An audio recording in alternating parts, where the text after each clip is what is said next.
Yeah. All I need is one mic. Yeah.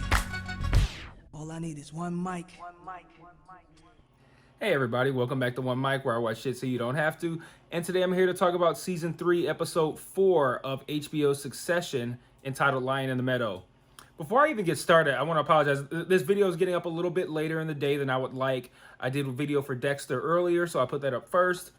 And then I'm doing the Succession one. But the reason I put the Dexter one up first is because this show, Succession, requires so much of me to actually give like what I feel is a worthwhile analysis, recap, review, or whatever of the episode, because there's so much going on here. And I talk about it every week, what this show does like below the surface. And because of that, it just requires so much thought and research and shit like that. I watched the episodes twice, which this is the only show that I watch the episode twice before I put out a review. And then I always have to do, and I feel like I owe this to the show, I always do research on the meaning of the title. If it's not obvious to me, if I'm watching it and it's obvious, then I'll just talk about it. But if it's not obvious, which it rarely is with this show, I try to figure it out. And I feel like, I know you guys kind of like the analysis of the title, and if they if the showrunners put this much work into what they named the episode, I want to reward that by figuring out why they chose it. And this show it's usually like some reference to some obscure shit, so it's like I gotta figure it out. But yeah, this show requires a lot more of me than all of my other videos. But I love this show so much because it allows me to really like look at what themes are going on, what's not being said, and just kind of analyze it a little bit more than you will with other shows. So yeah, that's why this one's getting up a little bit later. I wanted to be thorough, but I'm gonna try. And you guys seem to like the way I talk about these episodes, and just like the not just the analysis, but kind of like how it's structured. So I want to make sure all of that is pretty consistent. So starting with the title, after I watched it, I had the title's Lion in the Meadow. I had some thoughts just on the surface, because that sounds like, like anything with lion in the title, you can assume it kind of maybe revolves around some sort of betrayal. I look at it because lions are considered predators. You think of a lion as something that hides and then jumps out and attacks. So when I hear something with lion in the title, I think of some sort of like sneaky attack or betrayal, which is very evident in this show. But specifically, apparently, this title is actually based on, or I'm assuming it's based on, the title of a children's book. Because I just Googled Lion in the Meadow, and this book came up, obviously with reviews of this episode, but this book came up. And when I read this description on Amazon of the book, I thought, okay, yeah, this has to be what this episode is based on. So I'm gonna look over here in my notes. I'm gonna read you guys the description of this book, and I guarantee you, as I'm reading this, you're gonna be like, you're gonna be impressed at the level of thought they put into how they name these episodes. So it's based on a children's book by someone named Margaret Mahy. I'm assuming I'm pronouncing it right. It's Mahy. Here's the description. A little boy becomes convinced that a lion is living in the meadow behind his house, but his mother doesn't believe him. She thinks he's making up a story and decides to make one up too. She gives the little boy a matchbox and tells him that the dragon living inside it will scare the lion in the meadow away. But what's a little boy to do when the dragon from the matchbox grows too big and the lion in the meadow decides to move into the house? It's that last line. And when you have all these references to lions and stories and lies, obviously this shit all really ties into Succession. But that very last line, what happens when what's a little boy to do when the dragon from the matchbox grows too big and the lion in the meadow decides to move into the house? The way I look at that is, what's to happen when the lie grows too big to contain? Because we know that the dragon is something that the mother made up. She put it in something small, said it was in something small, like a matchbox. And then the kid wonders what's going to happen when this dragon comes into the house. And that's the kind of way I look at the lies and deception that both, and I'm focusing specifically on Kendall and Logan here, that they both have kind of perpetrated against one another and against Josh. What happens when the bullshit gets too big to contain in the matchbox, and now it's out in the home and it's out in the open? That's the way I look at that. And I think that you see it the most with the Logan and Kendall storyline. I'm sure you could probably see it in other places as well, but I just due to time constraints, I didn't want to spend too much time thinking about how it could apply to other stories. But I want to talk a little bit about the Logan and Kendall storyline here, and just how great a lot of this stuff was. So basically what happens, the major premise behind the episode, the A plot, is essentially that Josh Aaronson, played by Adrian Brody, who I've loved ever since The Pianist. I think that was like 2002 or something like that, maybe even 2000. Josh Aaronson is a shareholder who has 4% stake in the company.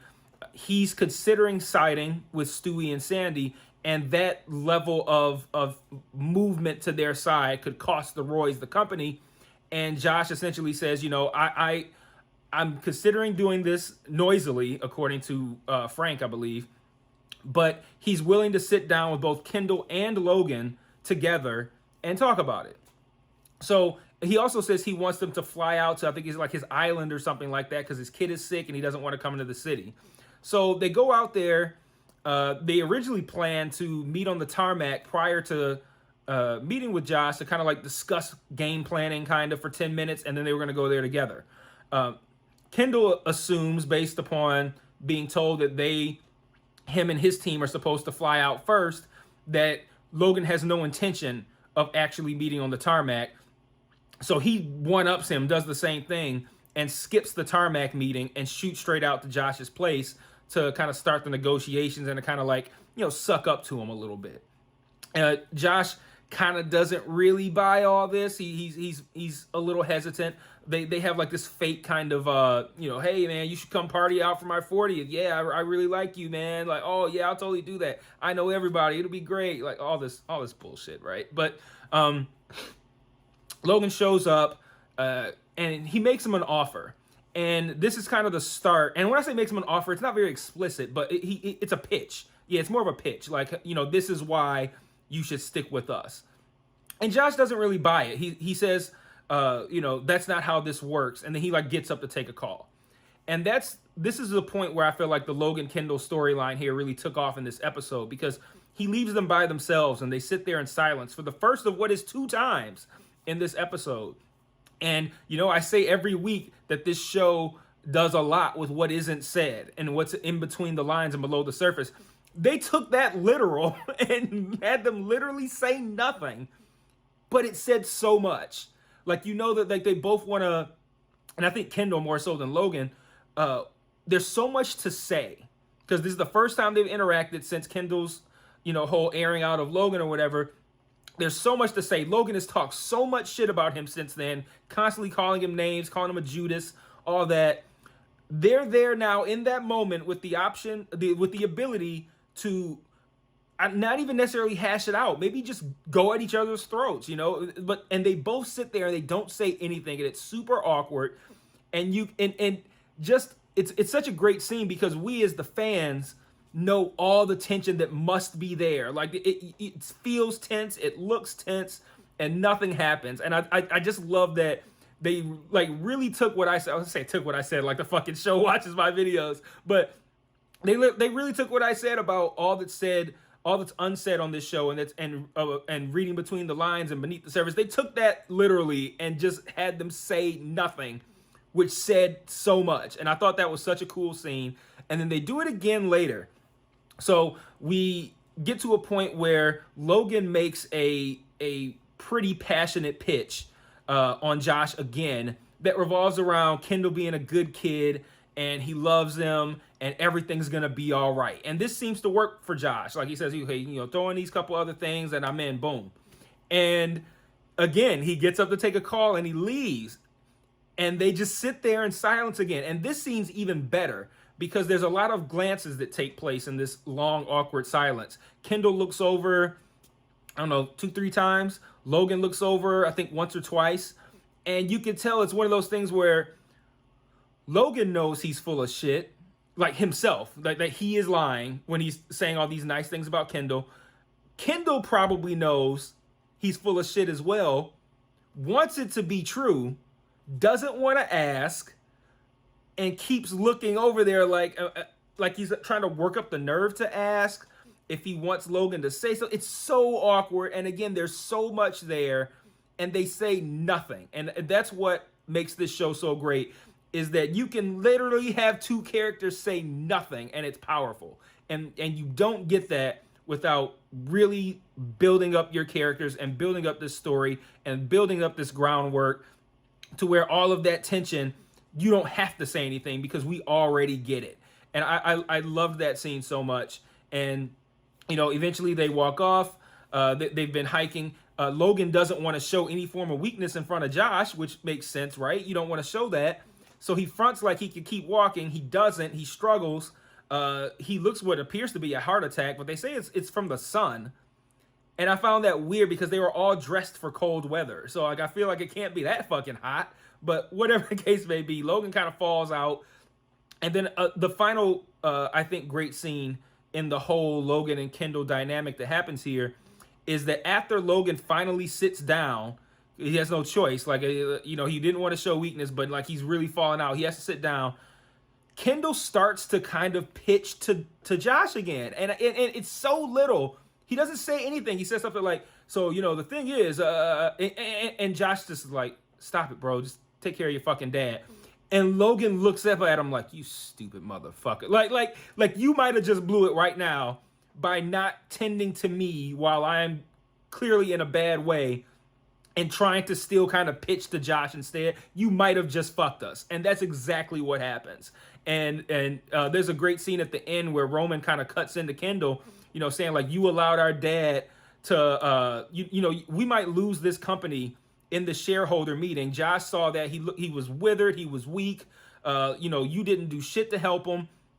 He said fractured leadership, all kinds of weird shit. And we could lose the company at the shareholder meeting because you couldn't give our dad a timely fucking Evian. That was such a great scene because, you know, Roman is just stands for Logan just to the fullest.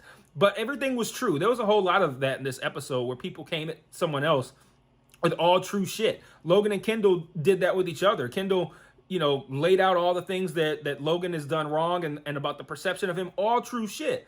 And Logan does the same thing. He lays out all the people that are on his side now. He's got the whole family. Now he's got Greg. He's got the tattoo guy in his back pocket. Like, he's got everything. So, like, I like the fact that they both really read each other and really went in and went off on each other, and both were right. But it really feels like Kendall is losing right now. So, I've spent 12 minutes on the title and Logan and Kendall, but I felt like that was where I want to spend the most time because that was the A plot of the episode, and that was by far the most compelling stuff. Next group of people I want to talk about here is Shiv and Jerry. I noticed like a really big misogyny push in this episode with Shiv and Jerry. I noticed a really big misogynistic kind of push here, right? They're both dealing with the perception of women in power and having to show that they are in power, show that they are in control more than a man would have to, and being undermined by men. So like Jerry spends the episode trying to like remove the sexual component from her relationship with Roman. Roman's acting like everything is the same. He's still making his little jokes. He's still alluding to having feelings for Jerry by getting jealous that she's going out on dates. And Jerry's just like, you know, the sexual shit gotta chill out. And she's trying to give him like business advice and all that. So she's grappling with trying to remove the sexual component from a business relationship. And that's interesting in and of itself. Shiv is dealing with even more by essentially every man that she encounters not taking her seriously and having to like, and then she has to like really come down on them. Connor shows up, says that he'll join on if he can get a high ranking position so that he can get some so he can feel more, so he can be perceived as more in touch with the common man when he runs for president in 4 years. And Shiv is just not on board with that. She wants to give him like a food show or some shit, like something stupid. And he's like, you mean to tell me I'm supposed to get in touch with the common man by drinking wine and shit like that? Like he totally shoots that down, and then he says something to the effect of like, I don't want to deal with you. So she's dealing with no respect from Connor. She's dealing with I don't want to say no respect from Tom, but Tom pushes back on the idea of taking orders from her. He even mentions his masculinity, which if you have to mention your masculinity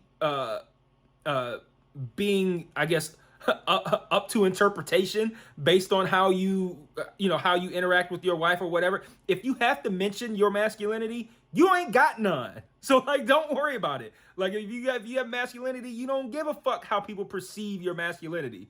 So Tom mentions that to Shiv. She asked him to talk to this news anchor, and she asked him to bring Greg on board. And he's like, I don't know if I should really be taking orders from you, like how that's gonna look. And she comes down on him and basically says, "Fucking do it." Like that's it. So she has to deal with that from Tom. Then she has Frank and Carl, who aren't even bothered to stop eating when she comes in the room. They seem very kind of like, like she's not even that important. Kind of just like, you're trying to have a real conversation. Okay, sorry. Yeah. So this is what's happening with that, and she's trying to be professional, and they're just kind of just like, I don't know, like they're taken aback that she's trying to come in and talk about business while they're eating. Like almost like they're offended, like that, like you're actually coming in here and trying to talk about real shit while we're eating, but they also can't be dismissive like that. So they're not taking her seriously. Then we find out Carl called Logan to bitch about Shiv, and then Logan calls Shiv to put her in line, and she's like, it undermines my power if you side with Carl, and he just blows her off. So Logan doesn't even really take her seriously either. So Shiv, from like every man in this shit, disrespected her to some form or degree during this episode. So I thought the dynamic at play with the misogyny and whatnot, I thought was pretty obvious. I don't want to say pretty obvious, but like, this show doesn't do pretty obvious. Like it's amazing to me to think like the scene with Frank and Carl and Shiv, how that might look on paper versus how it looked on the show. Because like I don't even know how you word like, they're having a conversation, they're not ignoring her, but you just get a vibe like they just don't, like they don't even appreciate that she's there. Like why are you even here while we trying to talk? Like, okay, I mean, I guess I'll talk to you, but whatever. So like really, just really good stuff right there from that aspect of from that storyline with those two. The next one I want to talk about is Greg and Tom. Greg has some great moments here, but before I talk about Greg, I want to tie in the Tom thing real quick too, because Tom at one point, this whole episode, he's shitting bricks about going to prison. Which, why the fuck would you volunteer to do that if you're that scared to go? But yeah, I think he's more interested in sucking up to Logan than he is scared about going to prison. At least I think that's how it started. The impetus of the volunteering to go, I think that's where it came from. I don't think that's the case anymore. I think now he's more scared about going to prison. But he confesses to Shiv that he's scared, and she says something like, "I don't know what to tell you, Tom," and like takes a phone call, and he leaves. And I wrote in my notes like, I know what you could have told him. You could have by like 1% tried to talk him out of it, and you didn't. Like she at no point genuinely talked him out of doing this prison shit, at no point. And that was the biggest moment right there. He said, I think he literally said, "I'm terrified," and she goes, "I don't know what to tell you." Like you could have said, "Don't fucking go to prison for no reason. Don't volunteer to go to prison." So she really wants this. I think she genuinely thinks this is a good backup plan to have in her back pocket, which she more or less said last week. And man, that makes Shiv a piece of shit to me, man. Like your own husband is volunteering to go to prison, and I think secretly wanting you to talk him out of it so that he can feel like he has some kind of self-worth. And you go, "I don't know what to tell you." like literally the first thing that should come to mind is, "Don't do this." And I don't know what to say. Like you could say, "Don't do this." But yeah, that was an interesting aspect of the Tom Greg storyline I want to get out of the way first. But Greg has a couple of good moments here as well, which kind of feed into my theory that Greg is somehow going to end up on top of things at the end of this. But Greg does this whole, he's really scared to talk to Logan thing, which I think he is, but he always finds, like, I knew he was going to find some strength in that moment and that he wasn't going to get bulldozed by Logan. And, he basically says, "What's in it for me? Like, if you want me to join you, what do I get?" And then Logan says, "What do you want?" He says, "What can I get?" And then Logan goes, "That's not how this works." And then Greg goes, "Maybe it is though." And I love that. That was so fucking gangster, dog, because it's like, he thinks he's using his leverage. Like if you want me to back you, bitch, that is how this works. Like it is going to be what can I get if you want me to back you. So figure it out. And Logan tells him to fuck off, but also says, figure out what you want. And he later tells Tom that he wants to be operations director at over in Parks, and I guess it worked out because we find out that Greg signed on with Team Logan. So Greg's making moves, man. But it was a good episode for Greg. The only thing I thought was a little weird, and I'm not sure if I'm reading too much into it or not. But Tom tells this story of Nero and Sporus, and he says that Nero pushed his wife down the stairs. She dies. He castrates Sporus, marries him, makes him wear his dead wife's dress, and then Tom says, "I castrate and marry you any day," or something like that. And I wondered, like, is he coming on to him, or is it just kind of like a moment of weakness or whatever?